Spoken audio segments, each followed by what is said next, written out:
реално САЩ и Русия имат ли изгода конфликта да продължава според вас? Да. И двете държави имат, защото в икономическия им профил се забелязва много добри неща. Русия, примерно, успя изключително много да стабилизира рублата. Освен това, на международната сцена Русия така някакси в много добри отношения. Вие знаете, че тя продава своите петролни произведения и дериватите, свързани с тях, през долара. Продължава да го прави през долара, така че няма как Съединените щати да нямат този интерес. Ако тази връзка вече се скъса, говорим вече за друг казус, но на този момент тя не съществува.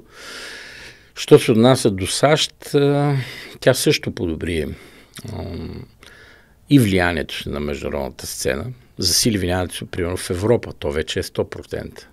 Беше отслабнало преди войната до под 50% влиянието на Съединените щати. Говорим за политическото влияние и икономическото влияние.